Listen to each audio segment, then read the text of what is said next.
What's up, y'all? It's your boy Jay Mitchell, and you're watching Conversations with Justin, Season 2, Episode 3. Today, we're going to be talking with the one and only Alia Bundles, the great-granddaughter of the one and only black legend, Madam C.J. Walker, y'all. Today, she's going to be talking to us all about the legacy and impact of Madam C.J. Walker, the importance of entrepreneurship, upcoming Madam Walker products, Madam Walker's upbringing, and so much more. So make sure y'all stay right here, locked in and ready to go, because you already know it is going to be a great show. Y'all, she is in here. We're going to go ahead and add her so that we can get this show started.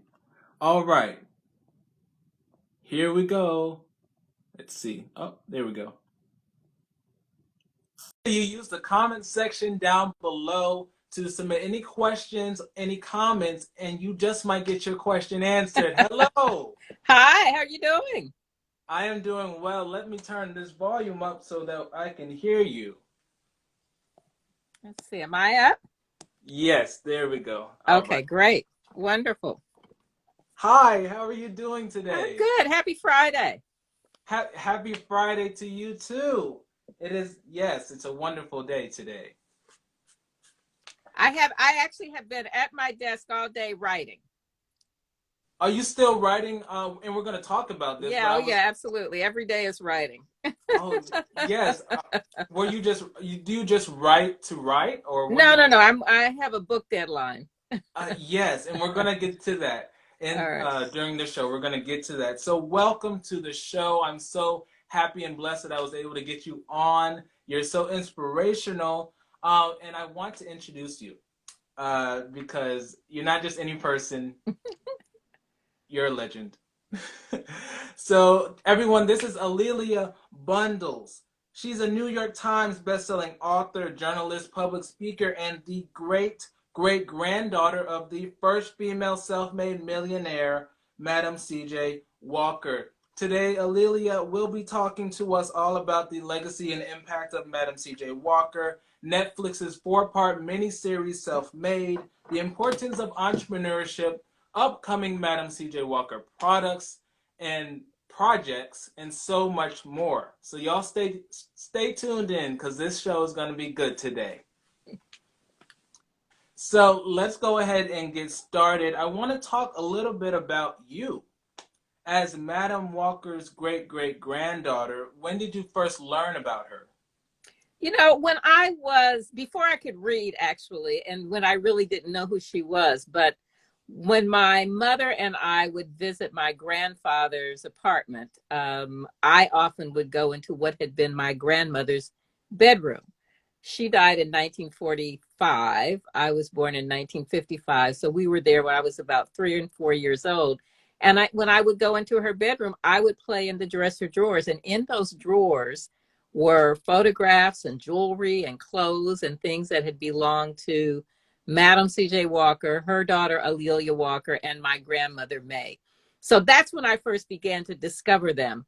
And then when I got a little bit older, it was clear to me my mother went to work every day, and she went to work as vice president of the Madam C.J. Walker Manufacturing Company in downtown Indianapolis. So I was learning little bits and pieces about them even when I was a little girl. Wow. So I wanted to know, how many years have you been researching and studying about Madam Walker? Really all my life, though I would say that if you had told me at 18 years old that this would have become a life project for me, I would not have believed it. I was really very interested in being a journalist and pursuing that kind of career. But when I was in graduate school at Columbia in journalism in 1975 and 76, my advisor, Phyllis Garland, the only Black woman on the faculty, recognized my name, Alia, with its unusual spelling, A'', capital Lelia. And I wasn't talking about being related to the Walker women, but Phil said, "Your name is Alia. Do you have any connection to Madam Walker and Alia Walker?" And I said, "Well, yeah, that's my family." And she said, "That's what you're going to write about." So that is really what set me on this journey. Wow, wonderful story about how you started to just write. And you have many, many books on Madam Walker, which we're going to get to as well. I would like for you to talk a little bit about Madam Walker's upbringing. What was her upbringing like? She started life as Sarah Breedlove in Delta, Louisiana, born 2 years after the end of the Civil War, December 1867, the first child in her family born into freedom. And it was on the same plantation where her parents and older siblings had been enslaved. The brief story is that by the time she was 7, both parents had died. Her older sister, she had to move in with her older sister, who was married to a man who she said was so cruel that she, Sarah, got married at 14 to get a home of her own.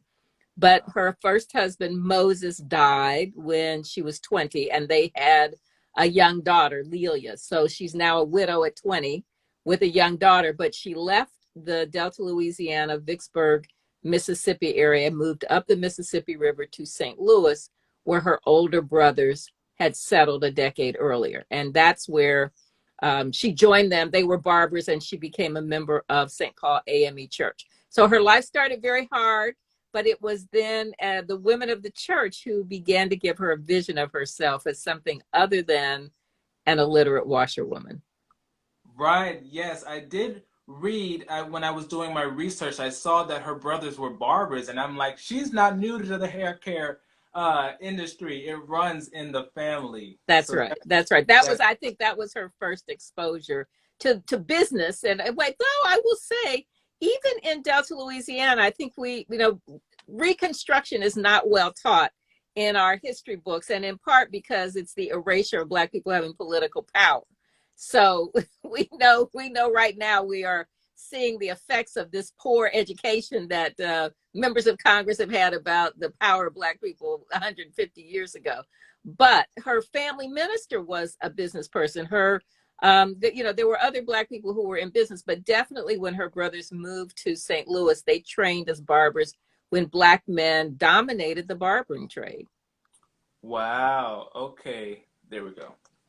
So did she have a lot of education or not very not a Not lot? very much. And the family minister, there was, the ABCs, the kids apparently learned their ABCs. But in Louisiana, Black people had gotten political power during Reconstruction, but the backlash of white supremacists and the Ku Klux Klan basically wiped out that power through violence, through racial violence and intimidation. So any schools that had been established for Black children were really closed by the time she was old enough to go to school. So she had very little formal education, though once she was in St. Louis, some of the women in the church who really took her under their wing were school teachers, and they made sure her daughter was getting educated, that she was enrolled in school.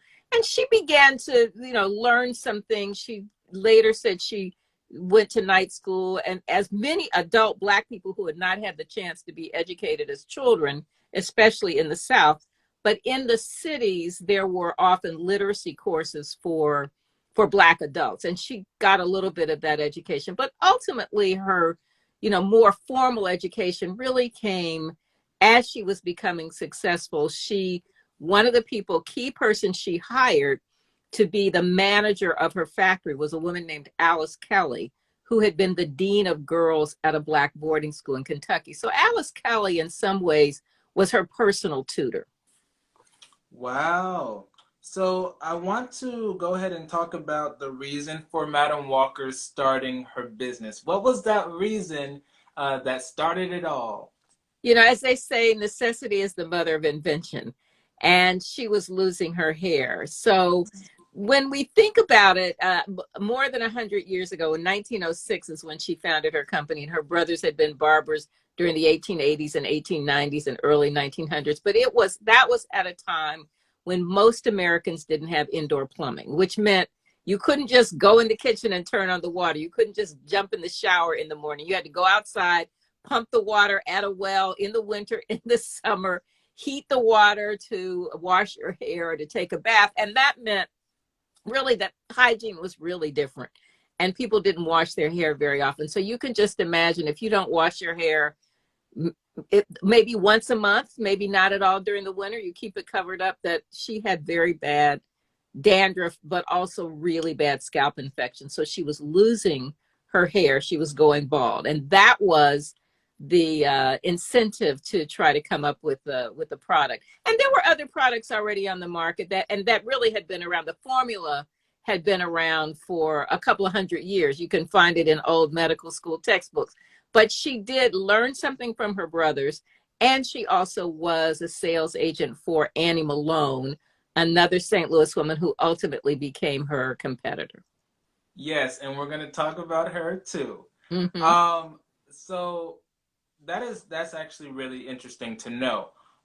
So Madam Walker didn't start off as Madam Walker, as you were talking about her upbringing. She was born Sarah Breedlove, and she changed her name at the beginning of her um, promotion of her products when she had started her business to Madam C.J. Walker after her third husband, am I correct?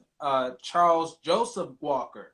And then she began selling her wonderful hair grower and other products.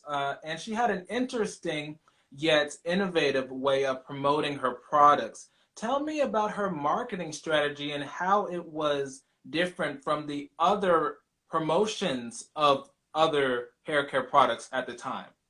Well, you're absolutely right. Branding was very much a part of changing this name. So, Madam was kind of an affectation, if you will, a reference to Paris being the sort of capital of fashion and cosmetics. So, there were other women who were in business who would use that title, Madam. So, it was in some ways a title for women who were in business. But she then made CJ, Charles Joseph, as you said, was her third husband. And by calling herself Madam CJ Walker, that was a certain amount of dignity. It also ensured that white people would not call her by her first name, which was a thing at the time. But she knew that she wanted to market herself. She put her own image on her product containers. And she did this at a time when white companies were also advertising products for Black women, but with kind of insulting advertisements. They were playing to the insecurity about the European standards of beauty. But Madam Walker, by putting her own image on her product, which you can see over my shoulder there, that's her original Madam Walker's Wonderful Hair Grower. She was saying, there's a pride in doing this, in having this beautiful hair, this healthy hair. And I think over time, what she realized is that yes, Black women needed products that were tailored for their needs. Shampoo to wash their hair more often, an ointment with sulfur to heal the scalp disease. But I think what became apparent to her is that what they needed even more was education and economic independence. So she sold these products to remedy this particular scalp ailment, but it also was a remedy and a solution for their economic independence. Ah, I see. Now, a great myth of Madam Walker is that she is the inventor of the hot comb. Right. And we know that to be false. For all of you out there, if you thought Madam Walker invented the hot comb, it's false. Why do you think people connect Madam Walker to inventing the hot comb, and what was her actual relation to the hair straightening tool?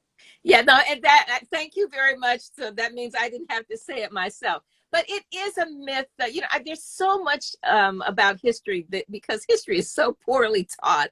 And we get these little cliches and these little memes, and then we can't get past them. But no, she did not, as you say, did not invent the hot comb. It had been around. It was used in Europe in the 1870s when she was still a little girl. So it had been around for a while. But heated hair care implements, pullers, what we would now, would be equivalent to a flat iron, those kinds of things had been around for a very long time.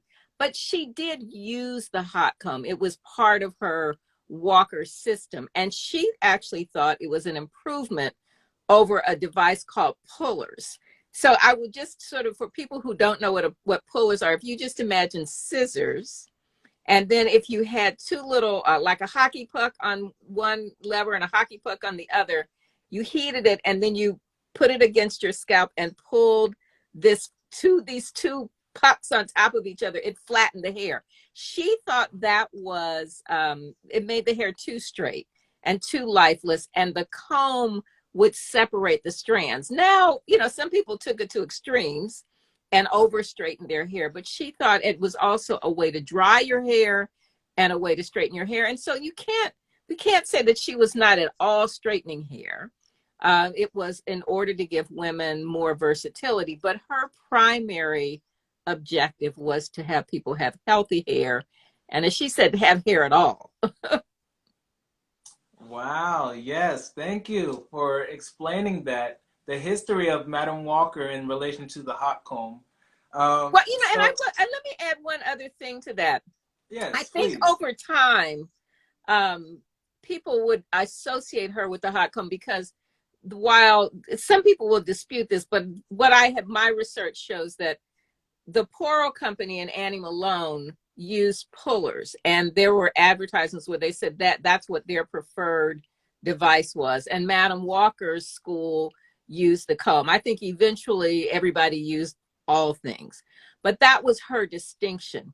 But then after there was a woman who was actually the manufacturer of the combs that she used, a woman named Louisa Kaysen, who lived in Ohio.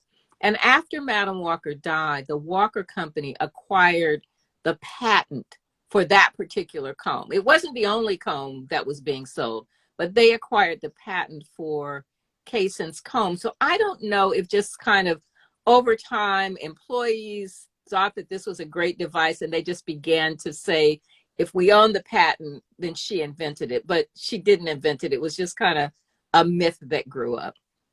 And thank you, Miss Bundles, for clearing that up.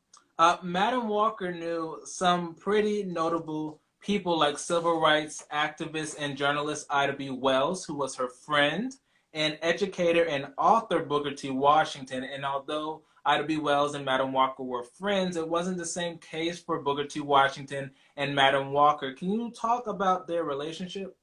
Sure. Well, so with Ida B. Wells, now this is something like Ida B. Wells we know was, from the 1870s and 1880s, really beginning to be involved in politics, the anti-lynching movement, one of the founders of the NAACP. And she and Madam Walker met later, we think probably around 1906, when Madam Walker was just really starting out, but had admiration for Ida B. Wells. And they became friends and mutual supporters of the anti-lynching movement.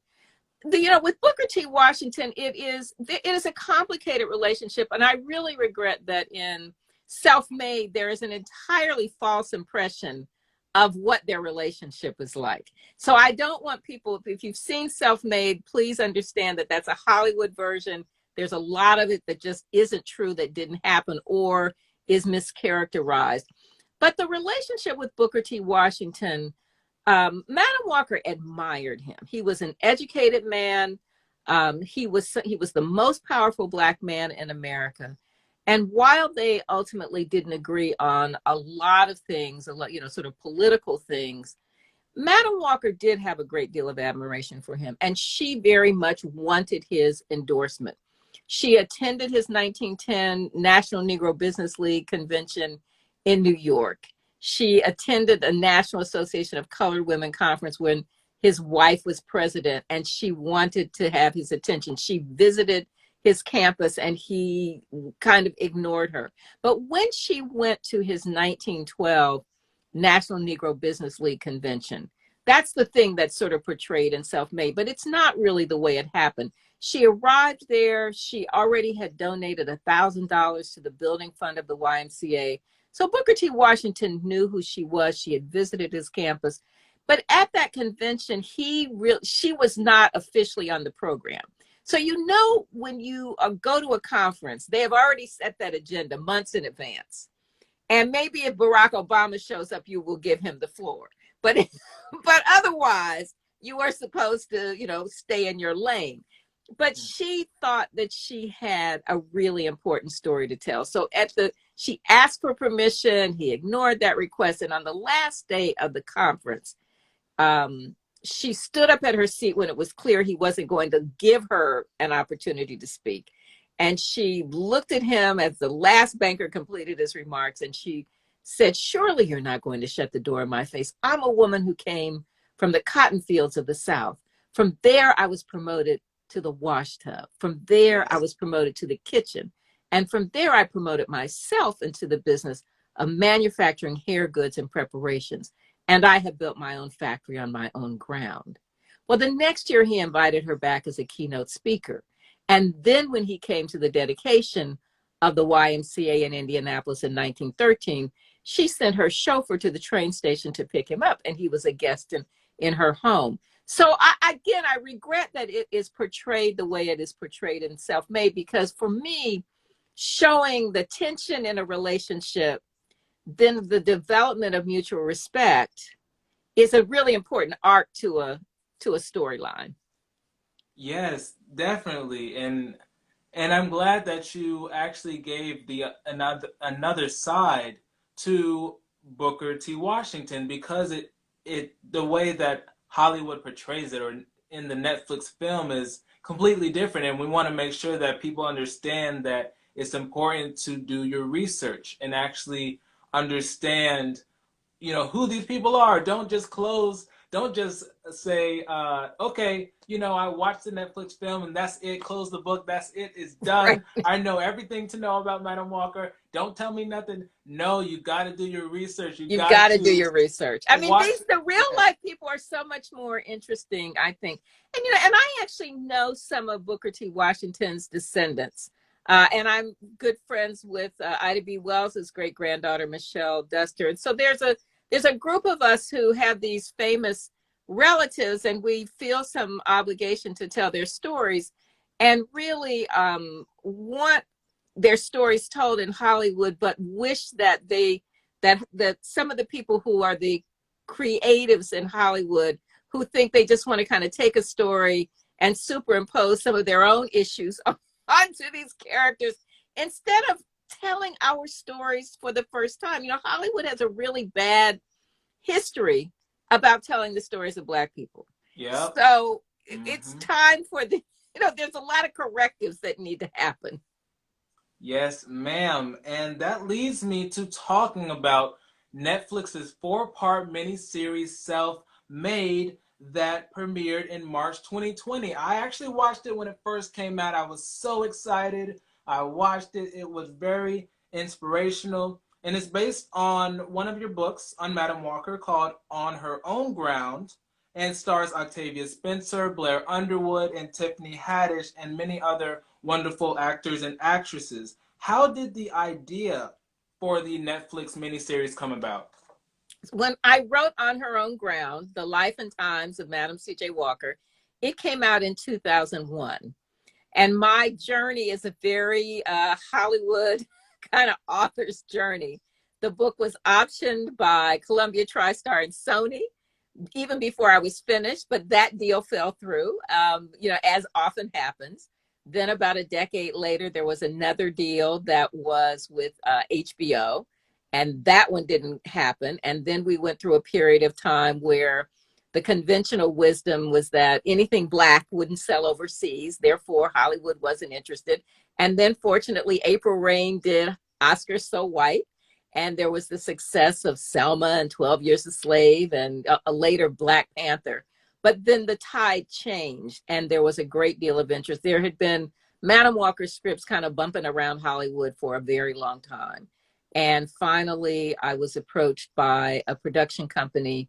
They optioned my book, and then that went forward. And I was very excited, because my very first experience with a Hollywood possibility was Alex Haley, and he had approached us in the early '80s, actually, and wanted to do a mini series. And I worked closely with him. I did the research for him. We had meetings on his farm in Tennessee. He brought casting directors. Reuben Cannon came, and directors, and I invited a couple of historians, and we had this wonderful weekend where we talked about how the story should unfold. So that was my expectation, that I would be as integrally involved. Unfortunately, in this particular situation, the head writer, Nicole Asher, decided that she did not really want me to be included.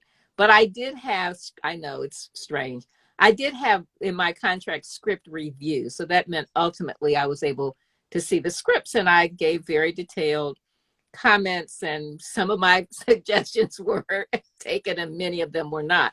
But I was very happy that Octavia Spencer played the lead role. I thought she was fantastic. Blair Underwood was wonderful. There are many of the actors, Kevin Carroll, who played F.B. Ransom. And I think people were inspired by the film. There was a lot of talent. The scenes were beautiful. It showed Black people who were affluent and creating institutions in the early 20th century. But there was a lot that I would have changed. Yes, and speaking of that, what was anything in the miniseries, if you could have changed one thing, what would it have been and why? I would have emphasized Madam Walker empowering other women and how women empowered her. I Yes, really did not like the focus on this kind of made up colorism conflict with Annie Malone, both the real life Annie Malone, it was Addie Monroe in the film. But the yes. head writer decided that the way to create conflict and drama was to have two women in competition with each other. And so that didn't really please a lot of the people who already knew the story, people who were Annie Malone fans and people who were Madam Walker fans. But that was the decision they made. I would have included Annie Malone, but I wouldn't have made that conflict between two women, and especially over colorism when that wasn't really the conflict between the two of them. I would not have made that the centerpiece of the story. I would have shown the women who actually were Madam Walker's mentors, a woman like Jessie Batts Robinson, who nurtured her along, and then who sort of who planted those ideas of women helping women. There were plenty of other ways to show conflicts because that is part of trying to do a Hollywood film. And I would have used some of the other real life conflicts rather than this made up conflict.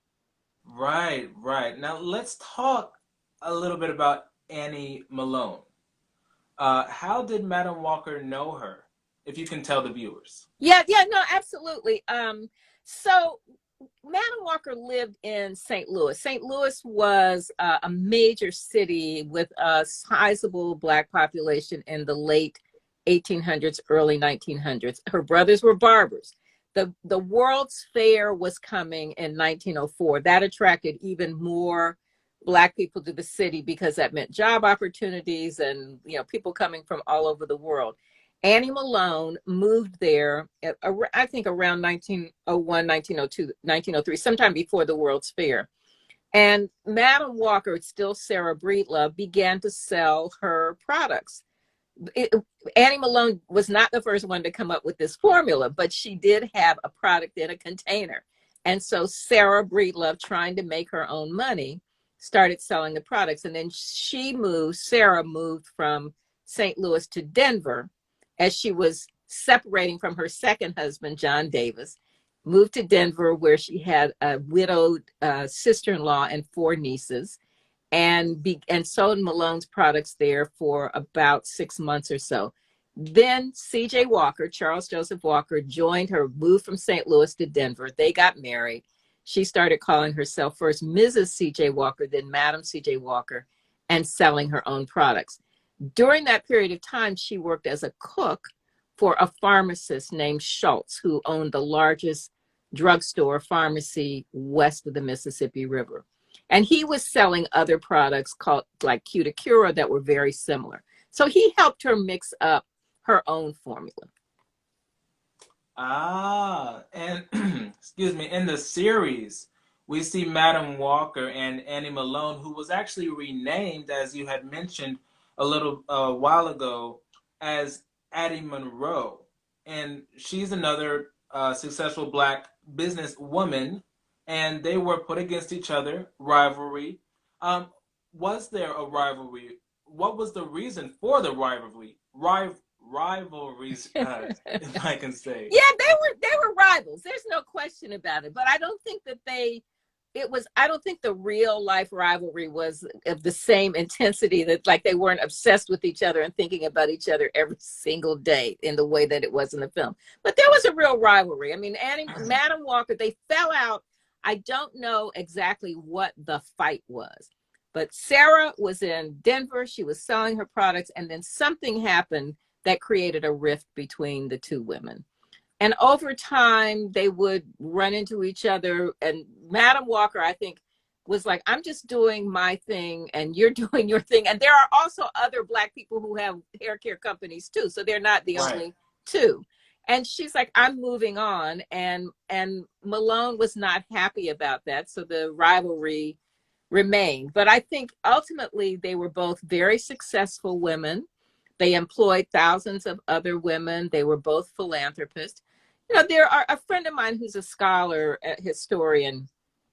Her theory on why Madam Walker is the one who is more remembered than Malone is that Madam Walker died at the height of her fame in 1919. She had just moved into her mansion. She was written about in the New York Times, where Malone lived another 4.5 or so decades.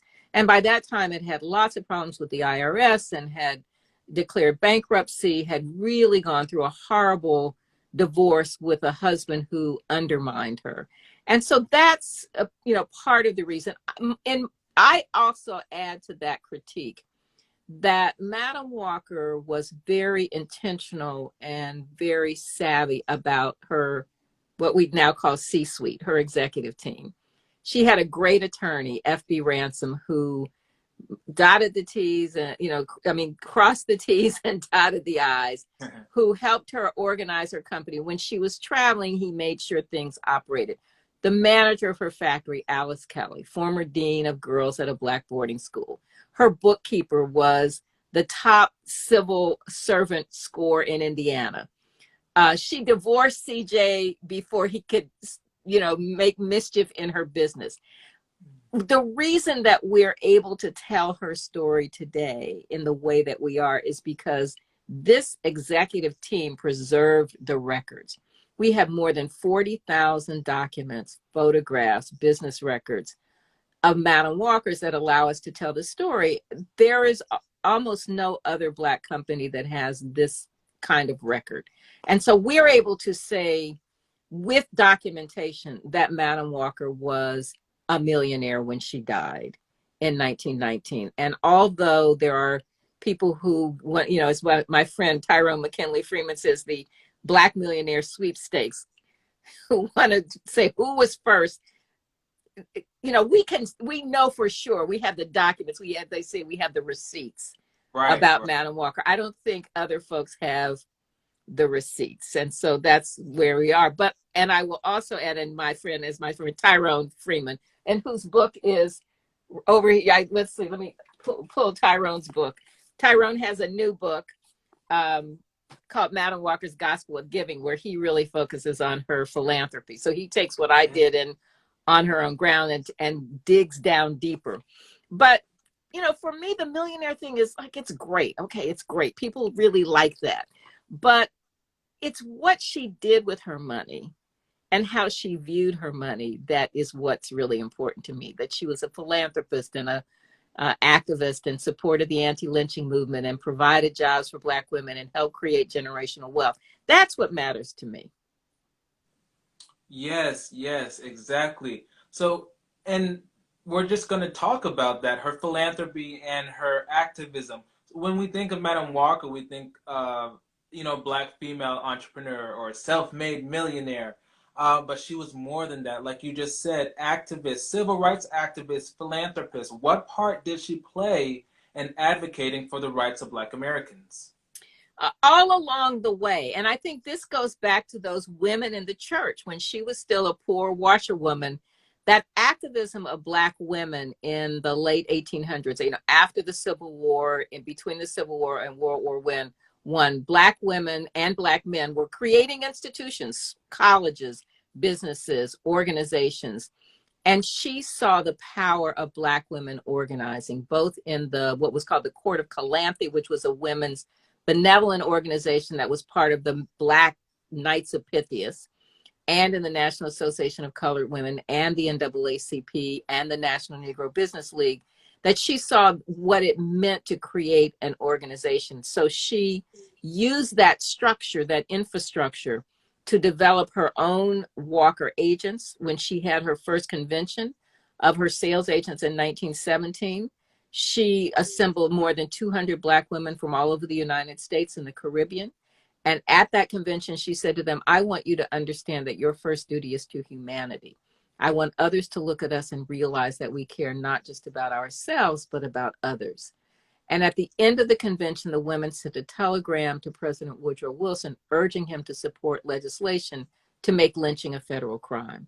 So she was make money, use that money for something more than just, buying cars and, and buying furs, enjoy that stuff, but make a difference in your community. Wow. That's amazing to know that she did all of that. And that leads me to talking about the Villa Lawaro, which was her beautiful, immaculate mansion. Right.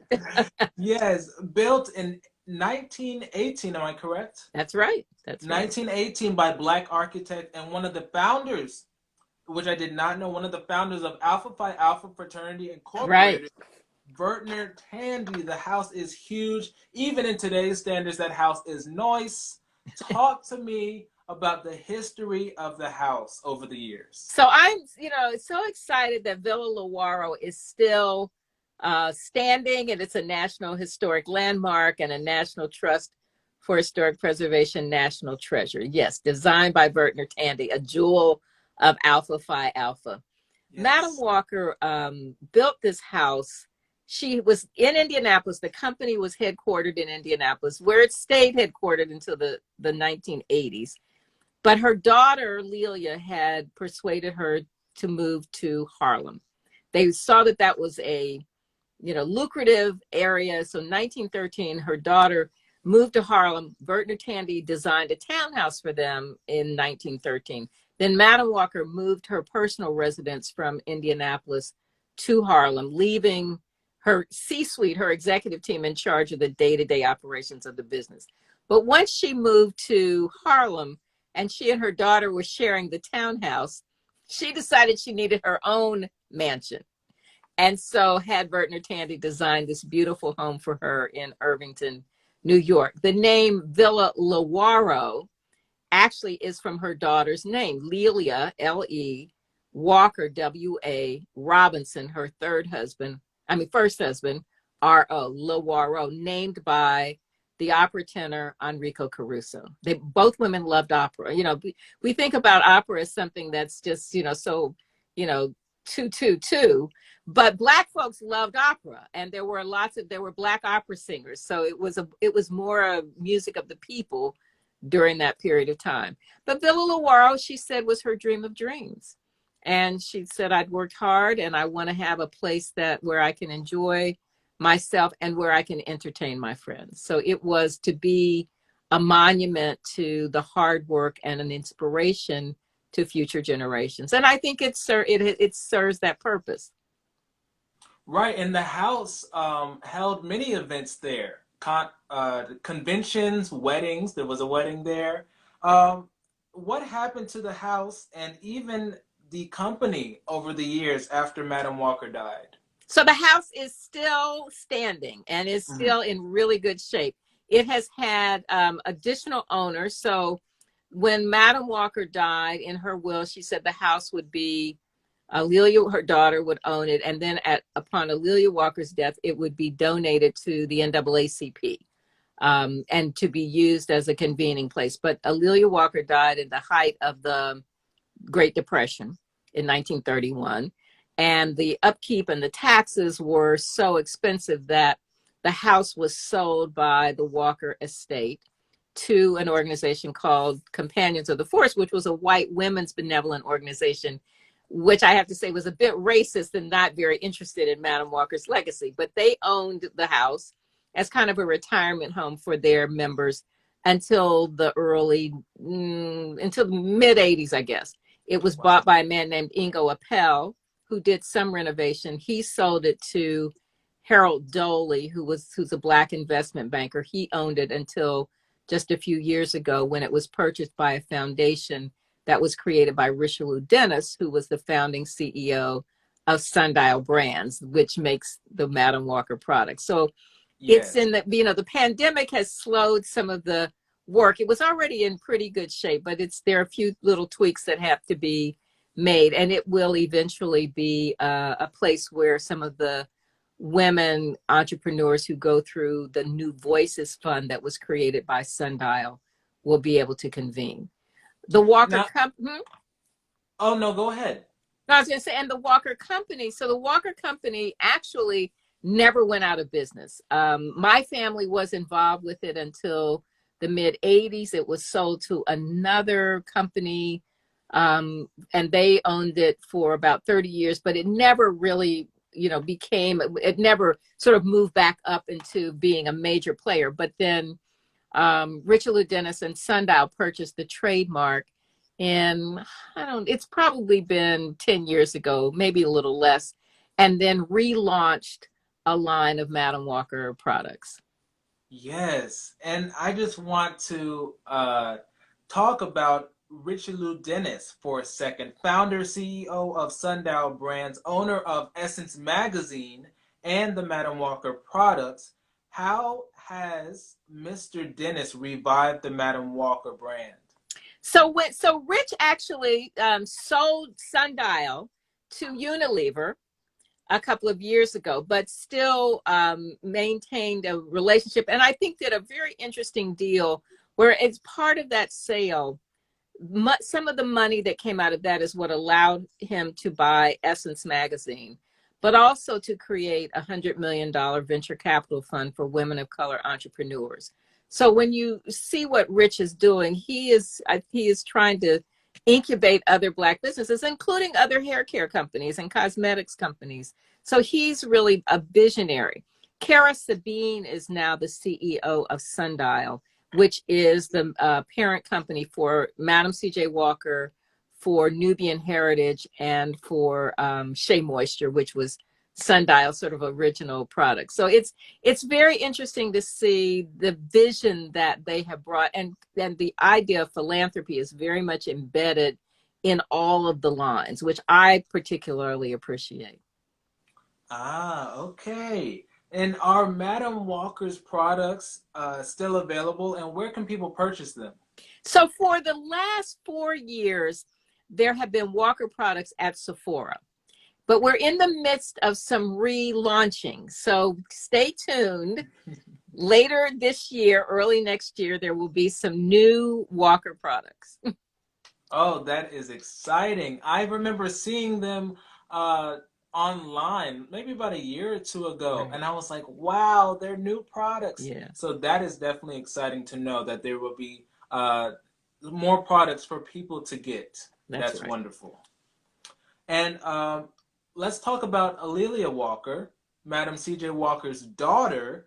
She made a name for herself on her own. She had a place called the Dark Tower. Talk to me about Alia Walker's involvement and influence in the Harlem Renaissance. Sure. So I'm in the midst of finishing the first major biography of her. And I have to tell you, just when I was writing the biography on Madam Walker, I knew that what people knew was not accurate about her, that the hot comb, or they didn't know about her political activism or, anything beyond just she did hair. I mean, that was kind of what people knew about Madam Walker. So it's been 20 years and I feel like I've now re-educated a whole lot of people and they know a lot more about Madam Walker. I'm hoping to do the same thing for Alia Walker because what people know about her is mostly inaccurate.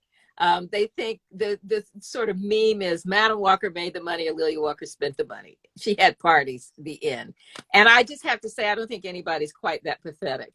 And and the portrayal in Self-Made is like it was like not her at all. It was she was the character as written is kind of a ditzy airhead, and that's just not who she was. She was really elegant and She was very much an impresario. She didn't have the same stick-to-itiveness in terms of building the business as her mother. She couldn't duplicate her mother.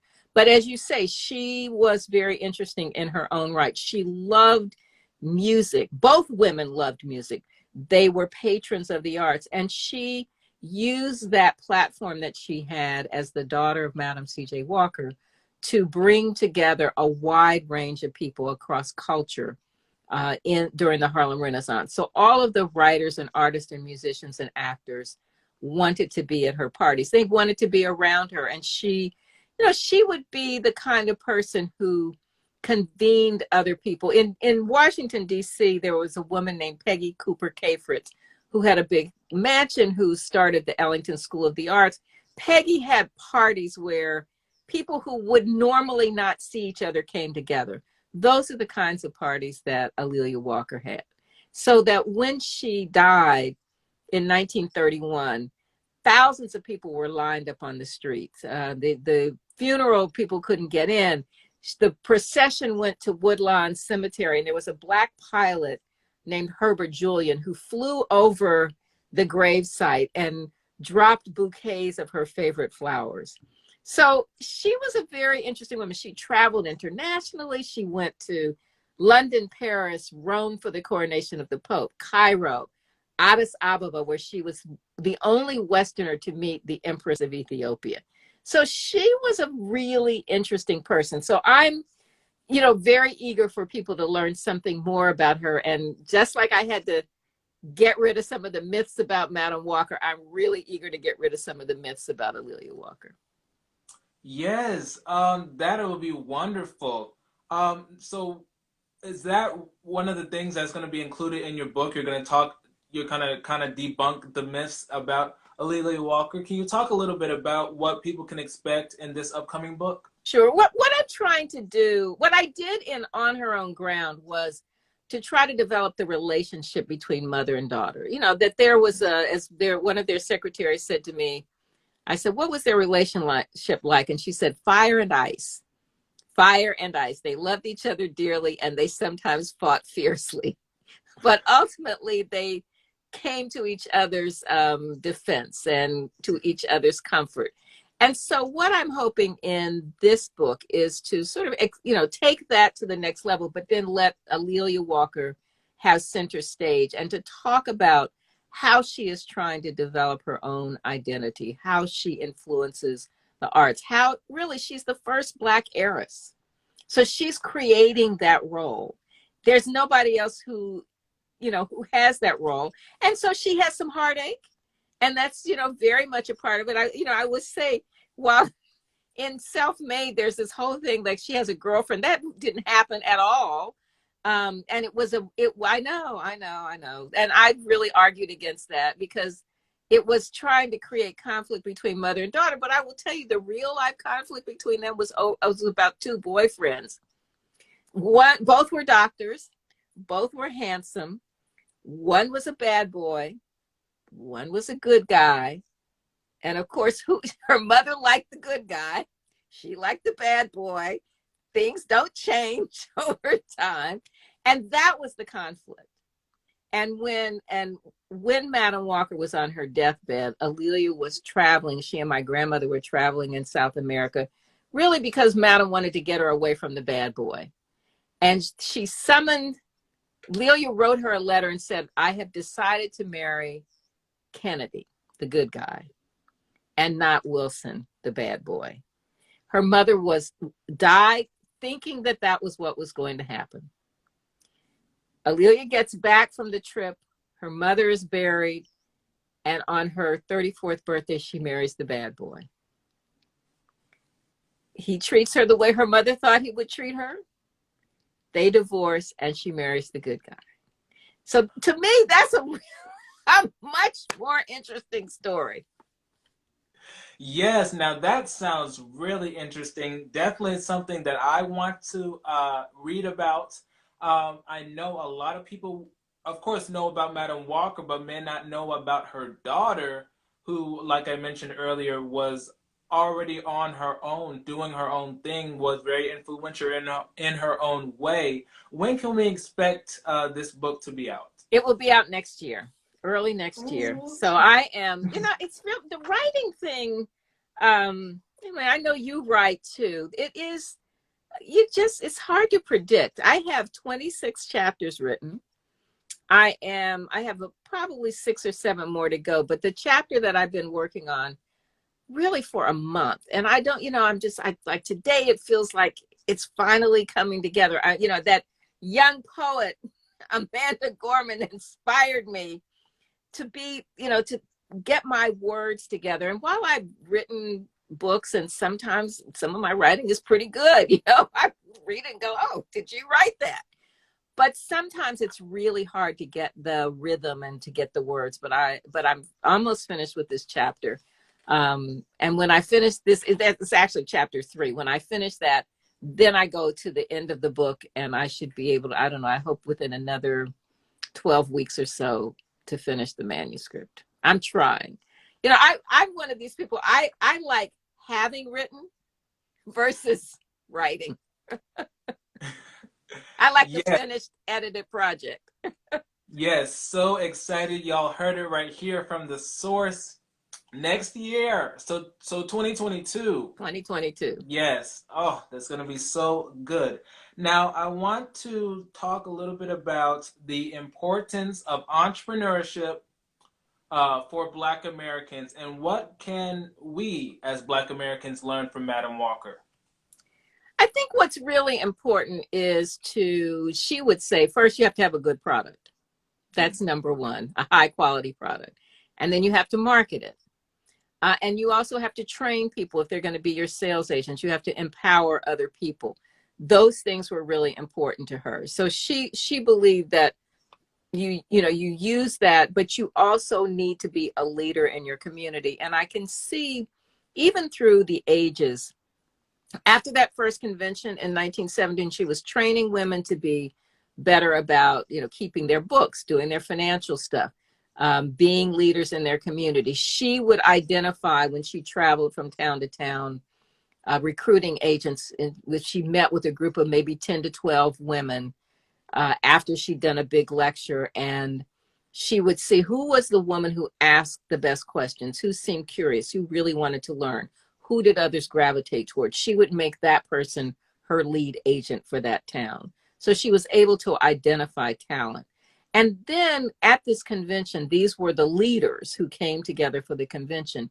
And when she told them, your first duty is to humanity, when she set the example of speaking truth to power by sending the telegram to President Woodrow Wilson, she was setting the tone so that years later, what became the National Beauty Culturist League, the national organization of Black beauticians, those women during the civil rights movement, as my good friend Tiffany Gill, who's a professor at Rutgers, has written, their beauty shops were the meeting places often for civil rights people when the churches became too much of a target. And the beauticians helped to pay for the buses that took people to the 1963 March on Washington. So what I love, it's, when it say, what is the secret to her success? What should we learn? Have a great product, market it well, empower your people, and then have a higher purpose, have a bigger purpose than just making money. Yes. Oh, that is so good. Because I know, there are a lot of Black entrepreneurs out there. Even the pandemic has inspired many Black Americans to just go for it. Don't even wait. Just go for it. Do it now. Just risk it.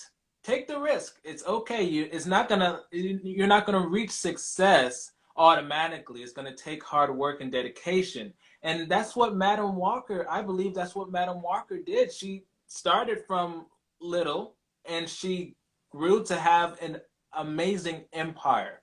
And that is just so motivational, inspirational. Oh, it's beautiful.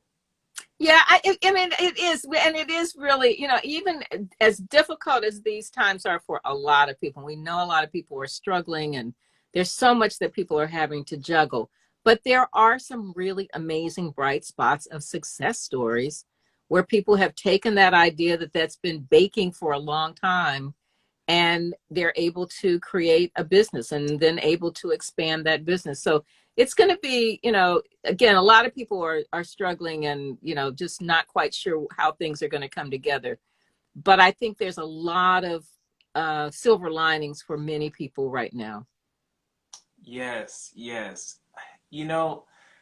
Miss Alia Bundles, thank you so much for agreeing to do this interview today. I have been so inspired, so I have learned so much.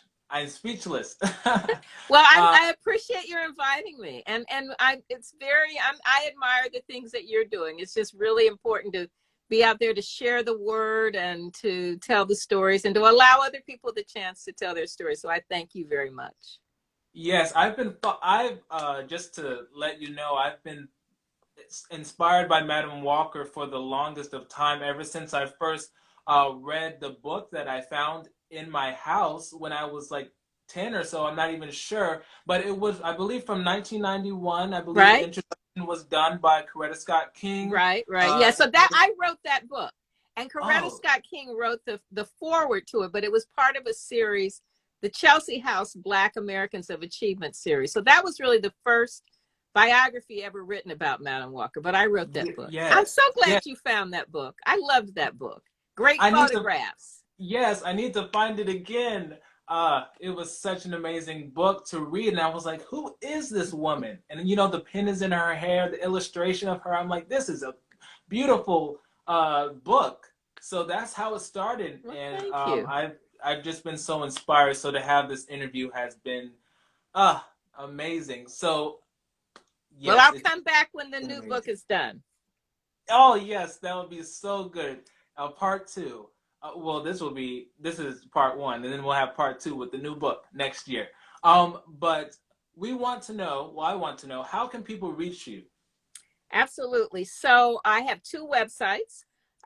One is madamcjwalker.com, madamcjwalker.com. No E in Madam, madamcjwalker.com. And then the other is my name. That's really where I post most of the interviews, and it's aleliabundles.com, ALELIA bundles.com. And then of course, I'm on Instagram. And I'm on Twitter at Alia Bundles, and I'm on Facebook as well. I'm not That on TikTok. It's like I don't have the bandwidth to do yet another thing. So maybe eventually, but I'm not there yet. it's okay. It's okay. I mean, people are sharing Black history all over TikTok, and it's going viral. So we just So I gotta need to keep. be there. Yes, we got to keep pushing it out, of course, about Madam Walker. And just to let everybody know, this episode and all previous episodes of Conversations with Justin are on our IGTV page. So if you missed any part of the show, you can go back and check it out when it is posted later tonight. Miss Alia Bundles, thank you so much for joining me on this episode of Conversations with Justin. Thank you. Thank you so much. Everybody have a great night. I'll see you guys later.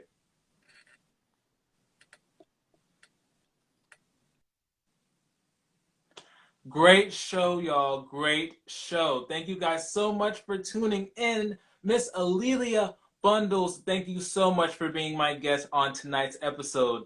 I hope y'all were educated. I hope y'all had a great time. I hope y'all just enjoyed the guest. Y'all, next week we have local South Carolina rap artist and R&B artist Seabash will be on the show, and we have a very, very special guest 3 weeks from now. Not going to reveal it yet, but I'm just letting y'all know. She's an actress and a comedian, and she'll be in Coming to America 2. So make sure y'all check it out. Thank you guys so much. Conversation with Justin. It's your boy Jay Mitchell. Peace.